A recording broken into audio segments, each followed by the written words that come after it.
DG Stéphane oh.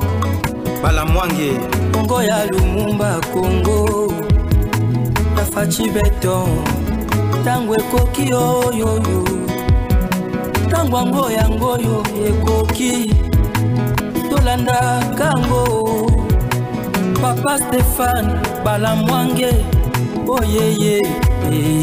Deuxième numéro sur votre chaîne. Alors, Mathieu Balou qui bande Koboza Otalabichwe Belé, toujours par rapport au dossier Vital Kamere. Nous débutons d'abord au niveau de l'aéroport d'Njili et nous allons finir au niveau de Lingwala au palais du peuple. Quelle est la situation de l'heure? On nous dit ceci, Bakangi Saki Ambongo pa Kamere. Bakangi Kamere na Saki Ambongo. Est-ce après sa destitution, après son départ comme président de l'Assemblée nationale, Kamere va regagner sa cellule au niveau de la prison à Makala? On ne sait pas. Et aujourd'hui, la motivation de députés pétitionnaires au sein de l'Assemblée nationale, quel est aujourd'hui le niveau de la pétition et quelle est aussi la motivation aujourd'hui des pétitionnaires dans cette émission? Nous allons aussi parler d'un audio et nous allons aussi parler de certaines vérités liées à ce qui s'était passé au niveau de l'aéroport Yanjili. Les témoignages et certains éclairages donnés par le responsable RVA. Bazalaki en communication avec qui et qui était de mèche pour que ces dégâts occasionnés dans l'aéroport Anjili et Salam. Et il visait quoi? La vie du président ou encore le plus haut sommet de l'État? Dans cette émission, on ne fera pas passer la trahison au plus haut sommet de l'État en République démocratique du Congo. Alors, nous parlerons aussi de l'intervention très rapide du président Tshisekedi. Vous le savez, le mardi 9, Oyotopeta Kindembo, Ansreba Léopard, na Sénégal, à Stade des Martyrs. Après la rencontre, la République démocratique du Congo est qui défaite, mais il y a eu des dégâts dans le Stade des Martyrs. Alors, au retour, le président Tshisekedi a tapé la main sur la table pour dire au ministre des Sports que les travaux est banda déjà et que le Stade des Martyrs est à la fermer. Au moment où nous vous parlons, nous allons vous donner des vidéos. Botala, déjà, sur le 100% des sièges cassés dans le Stade des Martyrs, va remplacer déjà plus ou moins 70% des sièges. Sur le 100% des sièges cassés, déjà 70% des sièges est remplacés. Bakongolais Belé Bazar Lobake, le ministre sport Aliambongote au Fatia Pessi. Fatia Pessa qui combien? Et ministre a utilisé combien? Et sur terrain, Misaleza Osalama Nengenini en image dans cette émission Boroyo Kayango. Alors, je vous parlerai aussi de la situation du ministre Constant Moutamba et vos apaisements parce que il y a certains éclairages, il faut penaper ça parce que Bandeko Balandagi Bisso, la première émission, bah comprenez qui et bah Bengi Bisso chez certaines autorités, il faut te payer ça aussi. Certaines précisions liées à ces dossiers, à la thématique Oyoto Solo là qui n'a pas congolais belé comme information la première émission à Bisso. Alors, je suis encore à la présentation. Tout ça sur temps au coquille 243. Merci beaucoup de nous suivre jusqu'à la fin et merci beaucoup aussi de partager. C'est ta première fois de nous suivre. Merci. Il y a qu'à s'abonner beaucoup. C'est la macasse une émission Oyo. Alors, la responsabilité de certaines paroles est qu'engager Kamoto Azao Bayango. Merci beaucoup. Alors, je reçois Nekoka Kebulindi. Motenayo. Mbotende wonangai tozali awa Jésus Seigneur. Ngala zolo bananga que retour à Jésus est imminent, donc il faut tout y sabato malgré nous tozo sala monde des autres qui aussi là nzamba Jésus azozonga moment de réconciliation, moment ko sala paix, moment ya ko yeba nzamba o ya ibina onte Jésus ayeba que li fait les japonais. C'est le temps de se faire baptiser, de confesser Jésus comme Seigneur et Sauveur. Ba oyo balinga ko confesser te ba finganga te.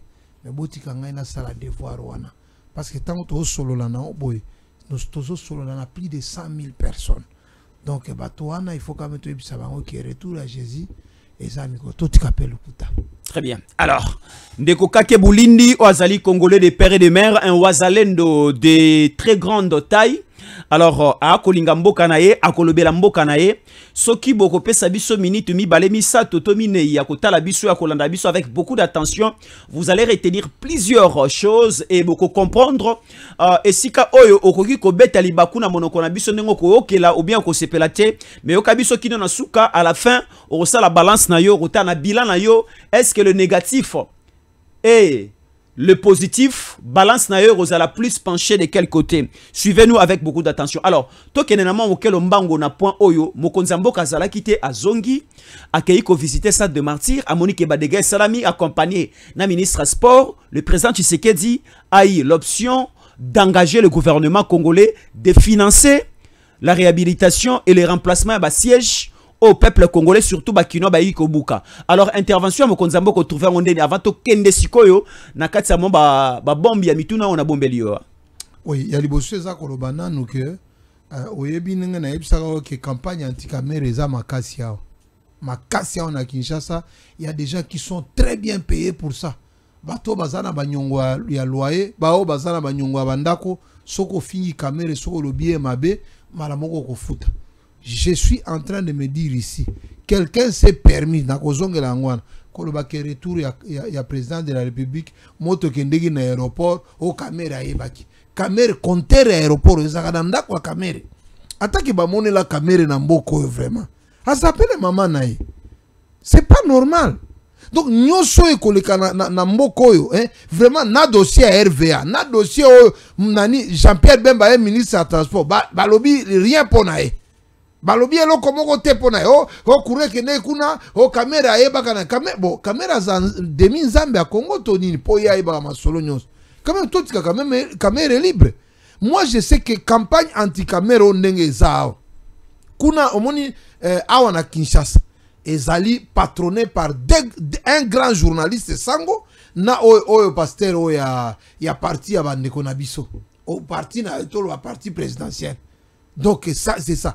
Mais soko ke poto ezali na oyo nani oyo babenga o TV nani vieux ya lobami Kalonji c'est le patron na côté ya poto nyonso pona ko finga kamere pona ko humilier kamere soko moni ninga zolo bela batu ya est alobela ka bato ba kufi ba baza violé ba baza massacre mais soko lobika kombo ya leader ya est afinga kabango Kalonji ngana bando ye bakaza mtumo azana maele mingi mais lelo na komona hene o ya zo développer pona batu ya est et surtout de kamere na osati que mutoyo na bando kanza peut-être un jour à cause de la dauphin mais so ito tie muto na dauphin to bomi Congo to Congo. Balobi loko la koure katanaki na aéroport Anjili. Kamera bando yeba. Na kozonga ya président Tshisekedi. Mutu ya RVA wana. Katana ya kurana kamera ya influence ki yango. Okindo kite bandeko nanga. Okindo kite.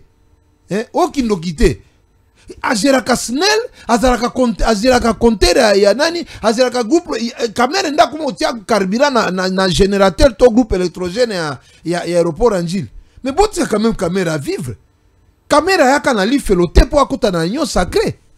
Caméra zamu pona ni batu nyonso bazana nyo sacré, bazalaka calme, balalaka bien, bafuta baka bien, basoma bandako, bango ato yoki ba 300 millions de dollars ebungi, mutu akofinga bango te, 300 millions ebunga ki awa. 300 milliards ezongi na banque te, ya mutu ambe ezongi na banque. 300 millions ezonga ki na banque te, mutu moko te azana prison pona 300 millions de dollars. Ma akofinga te. Mais caméra, on cherche toujours comment l'humilier matin, midi, soir. You are en silité.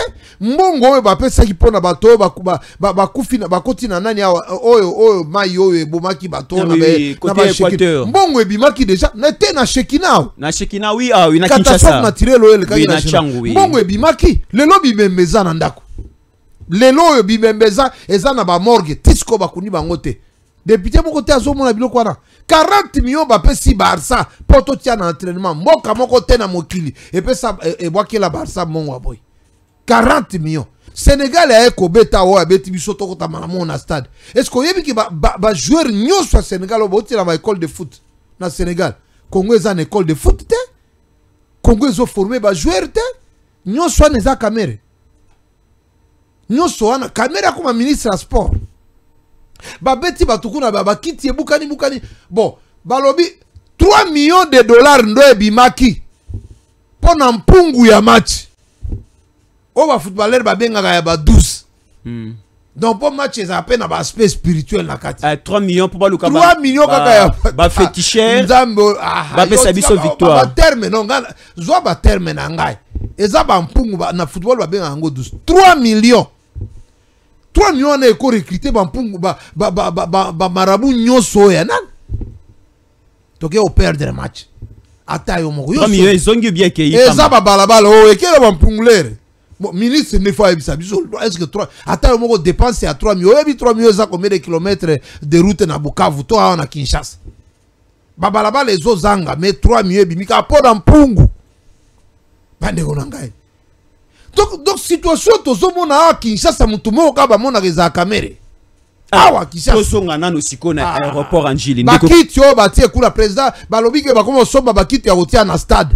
bakomo tia somba bakiti ezaka na ba stock parce que facturer so kiti mo $100 so combien wana est-ce que toza sérieux vraiment na biloko to sala tozonga sikoyo na aéroport Anjili ndeko kake bulindi tomoni na aéroport Anjili torobandela yango te dégâts esalamaki mais ba interpellaki quand même ba responsable tomoni DG à RVA DG à RVA directeur technique na commandant ya aéroport ba interpellaki bango na niveau ya ba service ya renseignement ba meka un peu ko s'expliquer après cela to ki ba vérité bimi et ça na journaliste moka lobi ke caméra était des mèches en communication na ba konzi entreprise wana pour essayer d'embrayer le retour du président de la République. Wana, moi je te dis que awa eza na mouvement moko mouvement qui a été créé attendez yo oyokate que caméra ke naka pas chef de l'état chef so ba no tala mutuka bo caméra soma ke na mutuka auti poto na poison oyokate ba biloko wana oui to mona ki caméra ata aussi ba mutuka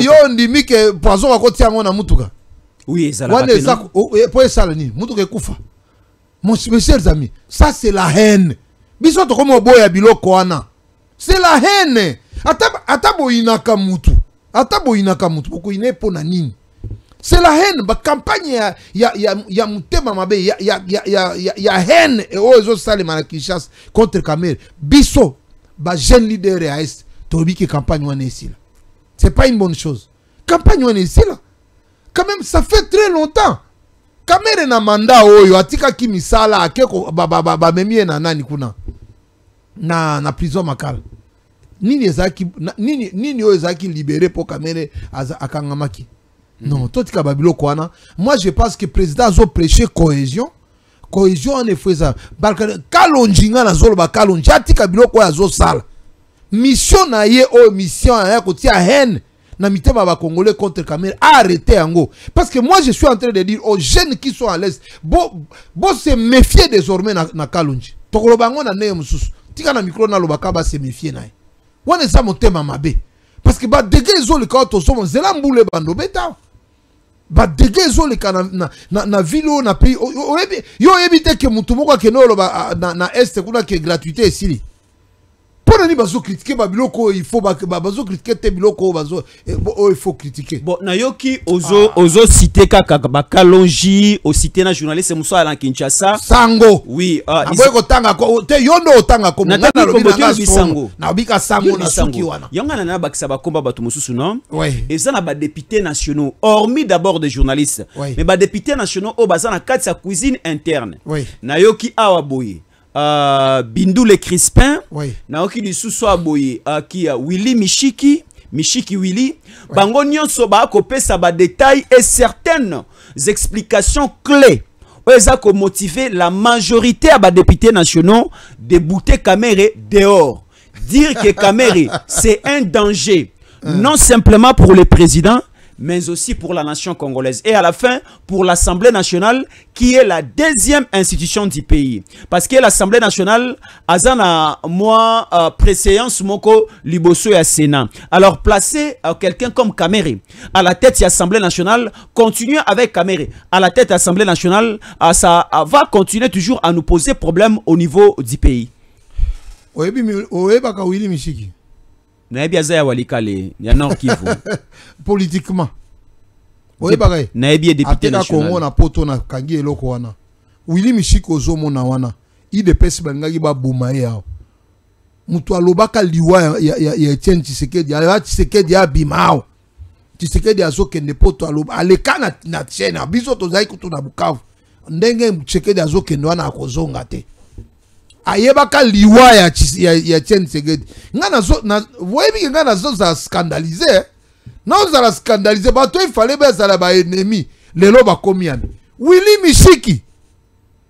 Michiki oyo azoka problème awa tango ya ba dialogue oyo après ba 5 ans na banani avant ba 5 ans ya ba Eden Kojo na banani Willy Michiki oyo alobaki Tshisekedi ya mati avion ake kufa lelo bazo ebisa biso makambo Tshisekedi bato il fallait bo attaquer botiki bango mais mutu oyo aza innocent mutu oyo ata na prison akangami pembeni ya chef de l'état mutu oyo ata na ba problème na campagne électorale la seule personne qui a crié en Félix Tshisekedi tango ba Willy Michiki bazo sala campagne ya Kabila lelo wana ifoto bomae bandeko na ngai lisumu oyo na ebite repentance boko sali nango wapi Bindule oyebike Bindule abetaka nani sango moko na Butembo kuna gifle pas sango mino linge sauter.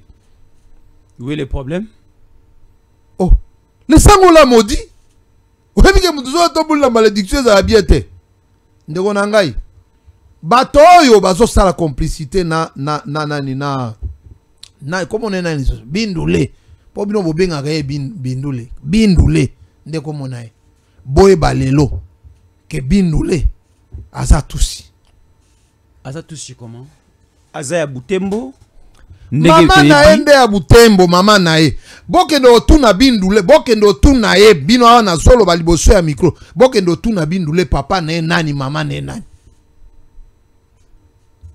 koko na ye nani est-ce que faut tolo baba vérité il faut que tolo baba vérité bokende otuna ye nani oyo azana Kigali na minute avana kota na emission bebiseke ndeko na yo azana Kigali tuna ye Alex Sabino bade yo mona Bindule tia photo na Bindule c'est un métier non aza métier à deuxième génération pemene wana mande funde zo bombango nasuki aza métier à deuxième génération métissage jango na nani Bindule akoli na papa adoptif papa adoptif na ye aza munande mama na ye aza munande mais papa vrai papa na ye eza nani aboya wow bokene ozwa carte de lecteur na ye boti yango na mesa boy botala nom du père na ko peso mais par respect à papa na ye na ko peso te nom de la mère botala koko na ye mama ya koko na ye azala Kigali na minute otozoloba botika babiloko wana papa. On est en train de vous donner une message. Je vous dis, je suis presque dans la vérité quand je vous dis que Petit Show est outil na Kigali. Mais aujourd'hui, ce qu'on a kolobake, Bindule est 50-50. Wakoebi sabiso ke Willy Michiki parmi les députés pétitionnaires, Azamoto a annoncé kaliwa ya papa Etienne Tshisekedi bien avant. Kende kaka na ebite so yo zaki na Kinshasa, kende otuna kaka, kende kaka otuna na 10e ri wana. Info nga na ebisio. Na ebisi pe baninga ya 10e ri. Botuna Bindule Alex Sabino papa na ye. Je suis en train de dire ça. Alex Sabino papa na ye. Maman ya papa na ye. Alex Sabino ba réalité mususu. Parce qu'il y a 50-50. Il y a 50 bantou, 50 aussi. Il y a la vérité ce qu'il faut tout le bas. Parce que, yo ebi né un problème au caméra zanango.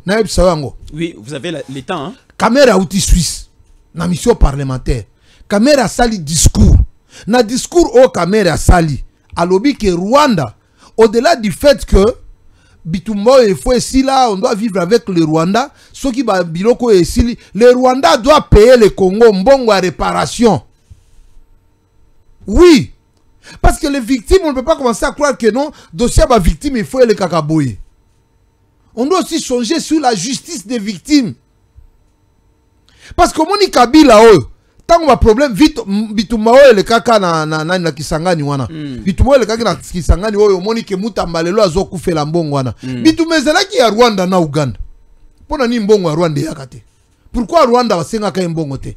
Kamera alobi ke biloko oyo il faut tout Rwanda afuta parce que bino bo protéger et quand ça quand to kana obo sanctionner et que met les victimes la justice des victimes de bomi caméra lelo ba to bozana est boyo ka ke bino ba victime et loko bomi caméra lelo et ça justice na bino donc caméra à côté liba congolais à côté liba victime oui et a attaqué le Rwanda et Kagame et Lukele makambo conséquence ya discours ya caméra basali plénière na kopé so vidéo na ya o ya discours ya caméra na o ya Rwanda nazana ngo nyonso na téléphone basali plénière na Kigali en toute rapidité bobi ke biloko caméra lobi eko boma biso tozana mbongo akopesa te ndenge ba yebisa Kabila ke oya kisangani tokozwa mbongo wapi tozana mbongo akopesa te so bobi ke bo na réparation ba victime bo to futa 20 milliards tokozwa ngo wapi surtout Rwanda bomi ebele na kati ya Congo voilà maintenant kuna basali plénière semaine ya Kolanda pétition ebimia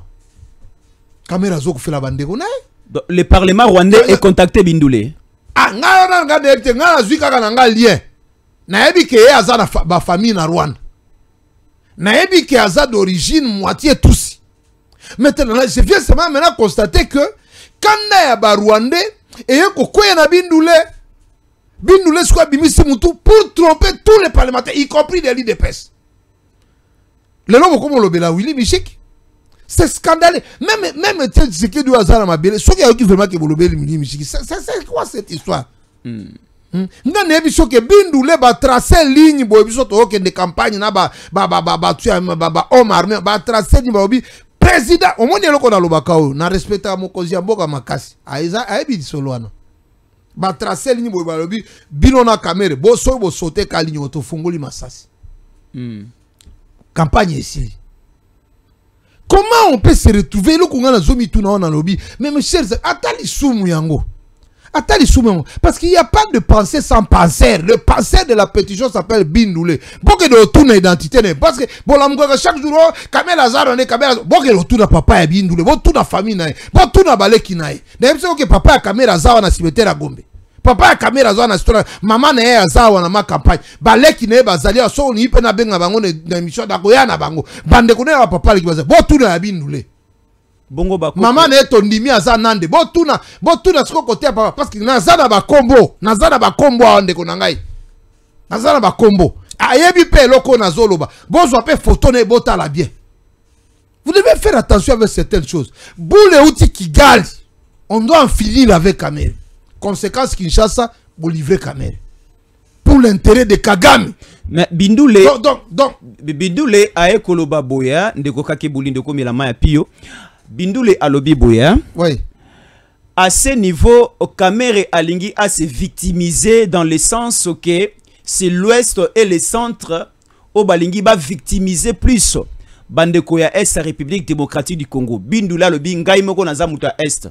Willy Michiki de par maman nae webi ke na Congo balobi ke okoza la congolais koleka mama kolekela mama to papa na si sakasité na zolo bali solo ya papa Bindoulé a lobi ke Kamere a koyi kolobate que c'est le régime ou encore ezali le Congolais de l'Ouest ou encore du centre ne bazo lukaba longolaye ne sika oyazali bazo dénigrer bato ya Est Bindoulé Kamera lobby elokwana to Bindoulé a lobby boya ye aza responsable la pétition comme président aza mutu ya Est vice-président ya pétition aza mutu ya Katanga et la pétition est représentée par les 11 anciennes provinces donc Kamera ne peut pas dire que c'est plus la partie ouest où ezali ko attaquer bato ya Est ndeko nangai ngana lobi Bindoulé de par sa mère aza congolais de par sa mère bato tout ba yebi famille ya papa na Goma non c'est connu et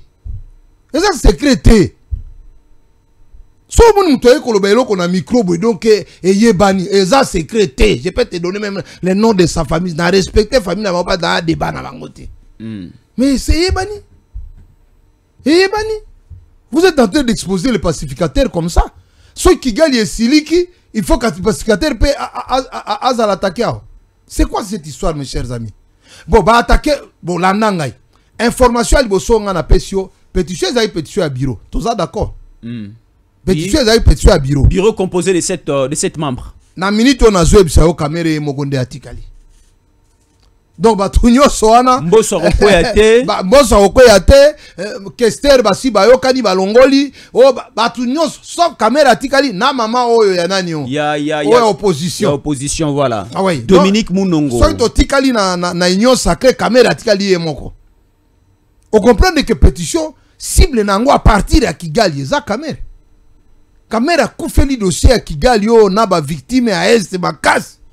Donc ndenge ba congolais bazaro lobake Mutamba akoyi pona Kigali tokolo ba peke caméra pa kokoya ka suwa bo pona Kigali. Victime ya Kigali na zana ba vidéo mon cher. Na eza ngana ko ebisote biloko na ebite victime ya Kigali. Non Kigali ba sali na plénière contre caméra. Plénière Assemblée nationale ya Kigali ba sali plénière na zana vidéo contre caméra.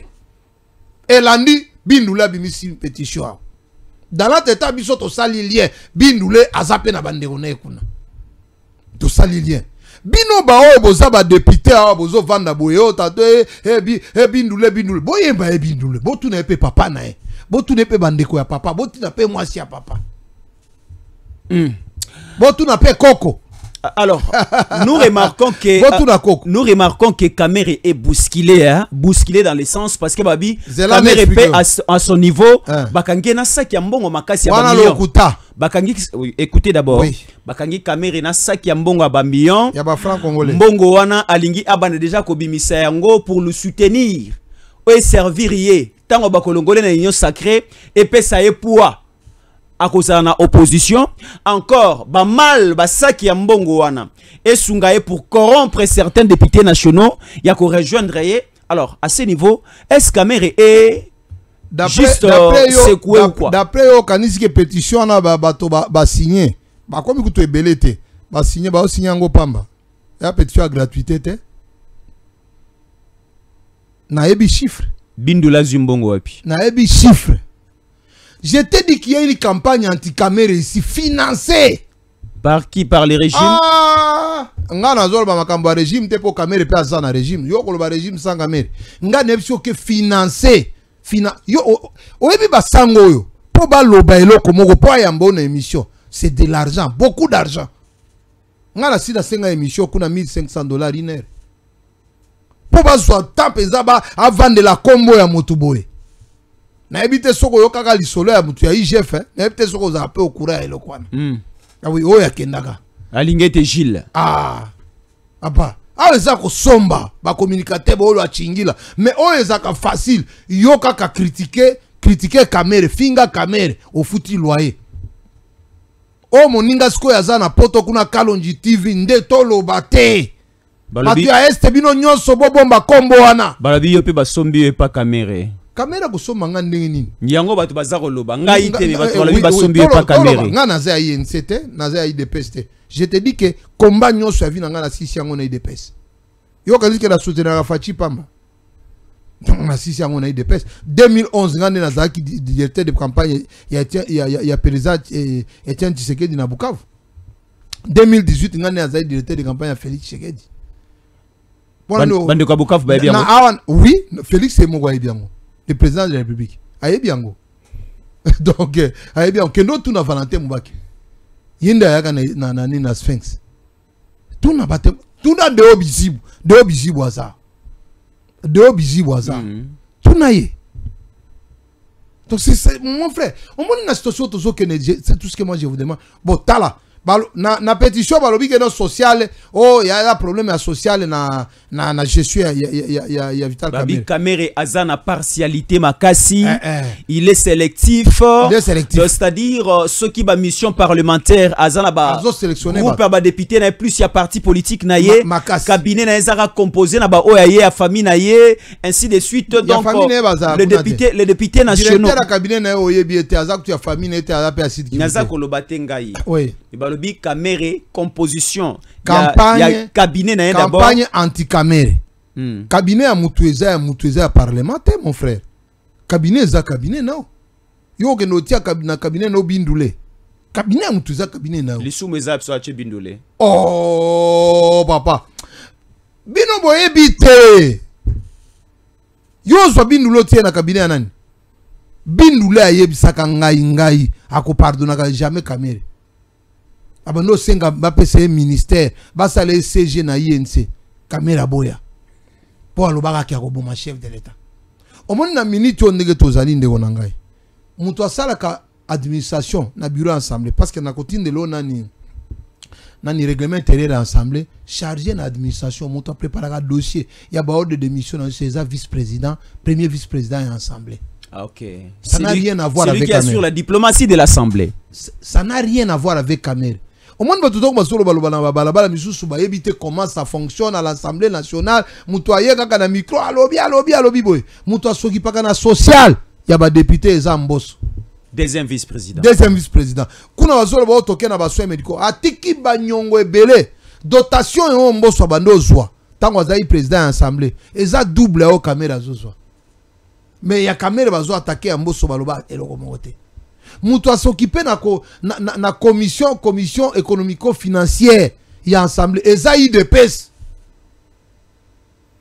Donc bango ne ba dispatchaka mongo manungu ba basaka ne mutu a géré ka signature mongo eza kester aza FDC o kamere bozulu ke wapi ndeko na ngai mais c'est le président qui chapeaute non signature à Souka na lobby avant de questionner sur le président mais oui mais qui prépare le dossier ndeko na ngai qui oriente le dossier yo sali ordre de démission batiango na signature na nga na signer ngana signé ce que comme ono ngana tina mais qui fait nani muto asala ka bord de démission na premier vice-président de l'Assemblée boyebi na minute on est tozali biso ça nous fait du mal parce que ce qui prend caméra aujourd'hui ça sera notre tour on ne nous accepte pas ou on semble ne pas nous accepter tout le bâté que on non nous accepte pas on semble ne pas nous accepter Bindoulé wana pas na mission diabolique moko akobola bonga pe na za este onga pe na za ni papa bozwa carte na ye botala kombo ya papa na ye bokota na famille botala pe baleki na eso ba kokani.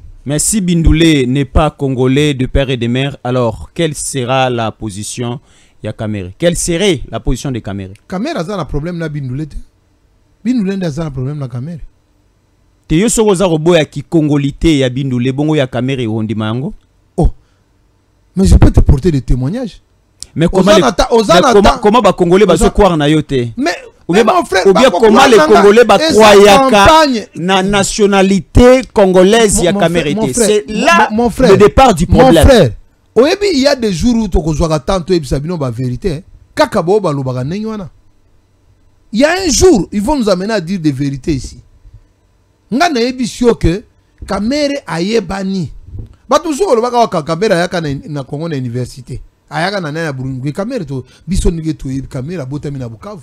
Place abotami yebani. École primaire au Kamere a outi au Tongango.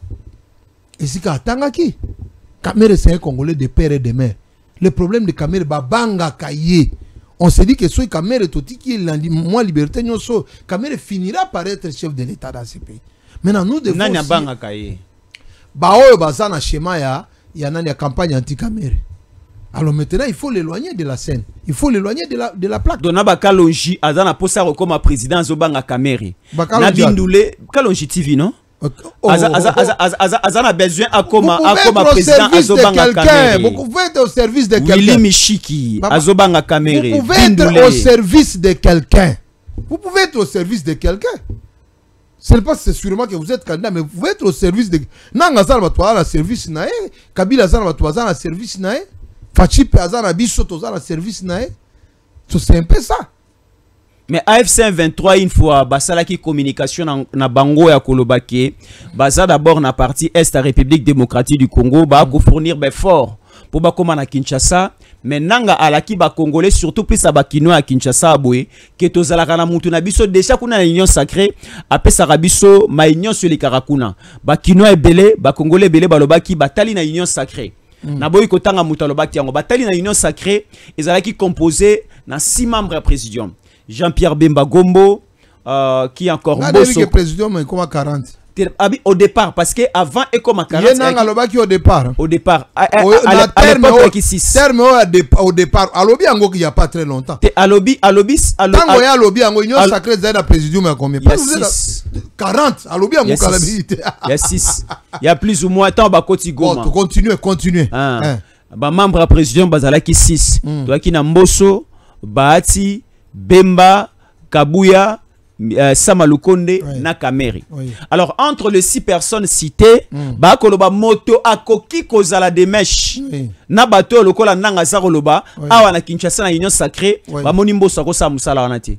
Kabuya zali Pona nini ba moni mboso ko sa musala. ba bimboso ko sa musala wana te. Pona nini Samalukonde ko sa musala wana. Pona nini Bemba ko sa musala wana te. Oh, Muta ko sa musala wana. yo oyeba ke Bemba parrain ya bitumane nyoso za Uganda.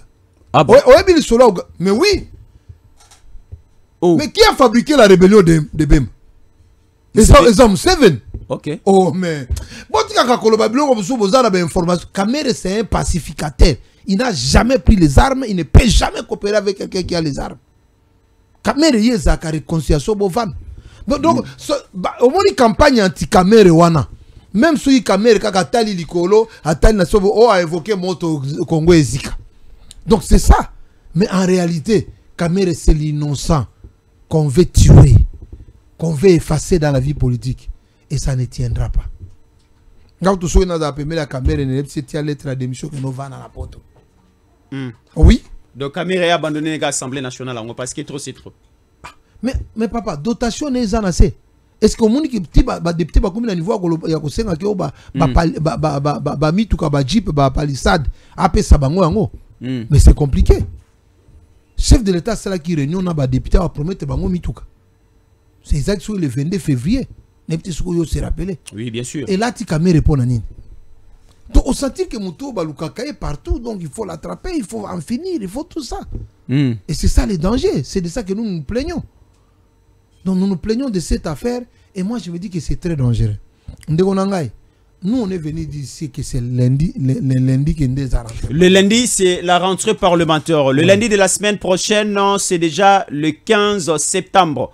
La date prévue pour la rentrée parlementaire. Alors, qui sera au perchoir? Est-ce que Kamere qui va annoncer le discours? Il y a ouverture.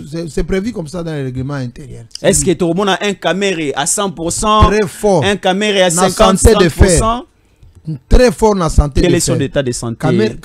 La santé politique. Vous avez vu que Kamere a sali 2 ans en prison.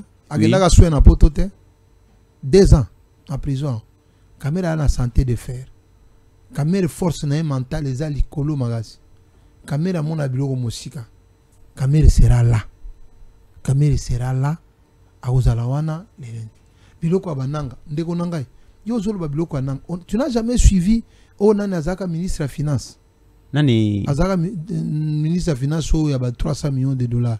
Qui Nicolas Kazadi. Nicolas Kazadi. Oui. Olingina ye la yo discours oyo nanga salaka la Kinshasa lobi ke Nicolas Kazadi azana bango. Tango Nicolas Kazadi asisaka point de presse awa oyo akoloba biloko nyonso ya gouvernement. Lobi ke asa mutu na bango. Ah bah alobela sur l'entourage du chef de l'État. Ah. Oyo ke nanga loba balandaka ye basala anti-campagne. Donc ici, on cherche ces caméras, même dans les trous d'une aiguille. Il faut trouver caméras dedans. Moi, j'ai dit qu'on doit arrêter quand même ces caractères. Lundi, ils ont rentré parlementaire. Et là, quand ils sont au Sengi, ils ont apaisé. Parce qu'il y a des informations qui sont au Yoki. Banguna bazo recruté ba kolona. Ils ont des informations qui n'est pas vérifiée. Mais au Sengi, quand même, que renforcement et sécurité autour de la palais du peuple, mon colonne, ils ont la macasse. Pour éviter des débordements. Ça, c'est la première des choses. To sengi tolérance. Kamere est prêt. Il y a une pétition. Mais, vous voyez que si cette pétition, Kamere va se défendre. Et ces jours-là, beaucoup de vérités sortiront. Mais, les pétitions, il y a souvent une émission. Que pétition, on a une signature au bazolo badesa. Et qui n'a noté. Non, bah si évolué déjà comme il a 240 et quelques. Ah, si tu connais bango donc parce que banan baloba vrai na bo bale ba 2500 ont circulé. Mais moi je te dis seulement que okoya komona ngo omona pe ke kokisi ba signature on a te. De ce to lobby que ekokisina nous 240 T, c'est que Kamere est aussi de son côté avec son équipe bah peut travailler pour diminuer le nombre de signatures. Ba ne kaka vote. Mokolo a vote wana invité ngaya. Mokolo ba ko sala vote. Est-ce que tu peux t'imaginer que so il va sali vote à motion contre Kamere que Kamere a gagné. Plénière wana comme ndeni. Nous devons éviter une crise. Tokolo ba quand même que tokolo ba malamo nyo sacré comme il y avait ka. tokoloba ke bato baza union sacrée ba détester comportement et anani fonctionnement union sacrée. Faut pas entrer dans ces histoires comme ça. Toutes les pétitions qu'on a mis là-bas pour flatter les gens, la cible c'était Vital Kamerhe. Bah retirer à Batunyon Swan. Alors aujourd'hui, la relation de Vital Kamerhe et le président de la République. C'est très bon. Est-ce très bonne relation. C'est très bon. Vous allez répondre. Très bonne relation. Vous allez répondre. Oui. Est-ce que Vital Kamerhe est sincère avec le président? Est-ce que Vital Kamerhe, dans sa manière de travailler, c'est aider Tshisekedi à réussir ses mandats? Plus que tout le monde. Est-ce Vital Kamerhe n'est pas un danger derrière les dos de Tshisekedi? Bino bato conseiller ka président que toko solo la M23 te. Oza sûr que toko solo la M23 te na minute yo. Toko solo na bango na doa. Ko solo la na français zanine. Dialoguer. Moi je hello bazo bino bio muto ke no komo na M23 na tout ça Kamerhe toko ndi mettre la perchoir. Bindule na minute to ti kondima ke toko bimisa ba prisonnier de guerre à M23. Bango pe bako bimisa ya biso. On est en train de dialoguer. Président Zalaka Qatar na Kagame. Lubumbashi nani ministre nani azakuna ba sololi. To signer na ba accord. To signer pe na Doha. Donc vous changez les Français pour crucifier Kamerhe. Vous changez les Français pour crucifier Kamerhe. Format dialogue ça ba biloko mususu. Obika ka yoka ye ne dialogue. Toyokan. Maintenant tu es inclusif. Mais quelqu'un peut avoir son opinion, c'est un député. Na yebi siyo ndeko na ngai. Omoni biso batu ya est. Ngai na zwaka plus de 38 appels par jour. Pour na batu ya osenga nga oh $10 toni to kufa. Mais la douleur de ce qui est à l'est dans le cœur de Kamerhe, c'est différent de celui qui est à Kinshasa. Mais pourquoi il ne communique pas? Pourquoi il ne communique pas pour les gens de l'est? Surtout Walungu. Il ne faut pas oublier ça, les points là. Il communique régulièrement. Na yebi siyo boy. Ah bakoloba oh non Kamerhe za silencieux zolo beloko mogote omoni Kamerhe zolo beloko mogote les jours que Kamerhe alobi ke toke de donc Kamerhe avant na silence oh ba événement zolo ka zolo bate Kamerhe aloba alobi boy. Oh mais c'est quoi qu'on cherche dans Kamerhe finalement? Botike tranquille, botika la mobali amida ka tranquille, botika voilà. Voilà, merci beaucoup. Nabandeko Bele Baza Olanda Biso. Il nous reste combien de minutes là-bas, notre réalisateur KBC, combien de minutes? Signalez Biso rapidement à KBC, combien de minutes? On nous donne 5 minutes pour finir. Alors, je vais annoncer juste une information concernant Constant Moutamba. Il faut le savoir. Les réquisitoires du procureur général après la Cour de cassation Firmin Vondé demandant à la banque, la Robank, de remettre, de transférer l'argent dans le compte officiel du ministère de la Justice, donc le compte Frivao ministère de la Justice. Et ce transfert a été déjà bel et bien fait. Donc 19 900 000 $ américains a été bel et bien transféré na compte ya Frivao ministère de la Justice. Alors, à ce net moment, le dossier Constant Moutamba et Komi Kozwa en lire Moussousou, dimension Moussousou. À ce niveau, c'est maintenant une affaire de concertation entre les deux parties. Il faut donner à Constant Moutamba une liberté provisoire. Mais cette liberté provisoire sera conditionnée. Et quelles sont les conditions posées? Il y a des étapes. Il y a la condition A, la condition B, la condition C, la condition X. Et ça a été bien expliqué et mentionné dans notre première intervention. Et à cela, plusieurs Congolais commencent déjà à refuser. Mais nous avons besoin d'un Constant Moutamba libre. Mais la liberté de Constant Moutamba peut aussi encore créer certains attroupements au niveau de sa résidence. Ça peut aussi créer certains, je ne sais pas trop. Alors, à ce niveau, il faut essayer de placer aussi certaines bases pour ne pas créer encore de problèmes. De coca qui est un problème. Comment ça? Namboko yotondima politique a 2 poids 2 mesures les aviatés. Si les détournements est prouvé, il faut être conséquent. Si ce n'est pas prouvé, vous libérer. Ah oui. Bon. Moi, je ne sais pas. On a un régime. Ce qui est le quoi c'est bon. Et de rendre repéré, voir un certain Constant Moutamba à l'extérieur. Bon, Constant Moutamba, Batumusu, mon agaya un modèle. Mais pour Nanga, il y a que Constant Moutamba modèle. Moi, je suis plus modèle qu'il y a. Azwa qui n'a eu opportunité. Au monde biso a 2000 km. On a tout ça l'histoire. Mais n'est-ce que ça l'histoire dans la capitale? Moi, j'ai fait une histoire. Donc, j'ai fait une histoire. Mais maintenant, biso de l'obi qui est constant, Moutamba bimi gloire à Dieu. Ake nous va nananda konae.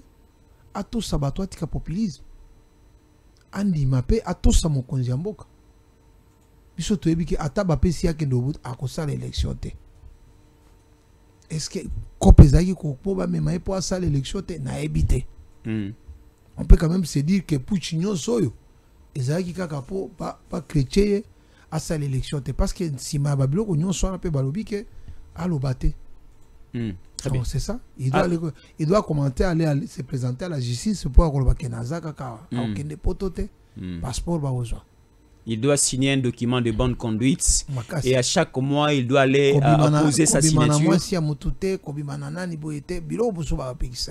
Très bien. Alors, nous sommes déjà à la fin de l'émission. Nabité Ndeko Kake Boulindi, rentrée parlementaire, tu as annoncé déjà, Bandeko, c'est confirmé pour après-demain. Demain, c'est dimanche. Le lundi, c'est la rentrée parlementaire. Le président du Sénat, donc, pétition n'est bimi. Pétition n'est annulée, hein? Annulé abatutu banda senati si ba mamba musa diro assemblée ba annulé tout mutu babando luka po Kigali sepeli na ete eza kamere. OK. Kamere pe bazui bindule o ba ebi ke ba ebani. Bindule si o yende azui épée au lieu de la paix. Ayebi parce que quand Kamere va partir, il y aura quand même un petit souci. Au moins, Moutamba kende qui souci ezalaki. Mais Kamere est un pacificateur à Ningamobulute. C'est ça la différence. Mais moi, j'aurais dit souhaiter que soyez batumobulu est dans la famille. Famille n'ignoye batubabundaka. Bino moko na famille na bino. Tout le monde a biloko na régime à Kabila te. Tout le monde a voté. Batu la majorité présidentielle au bas soit na ba ofinga na tout le monde a voté. Voilà, merci beaucoup. Nous sommes arrivés à la fin. Merci Nabandeko tout Batalibiso Mokile Mobimba. Kake Boulindi, il est du Sud Kivu, Bukavu, mais un Congolais de père et de mère. Il était venu ici pour nous faire comprendre une équipe mise en place pour discréditer Vital Kamerhe. Batobalam Batena Bandaku, c'est Kamerhe. Kourekeina aéroport Anjili, c'est Kamerhe. Boye Topoli na match na stade des martyrs, c'est Kamerhe. Bakangi Moutamba, c'est Kamerhe. Ainsi de suite, c'est Kamerhe. Alors, Ndeko Kake Boulindi était venu ici pour essayer d'expliciter et aussi donner certaines explications.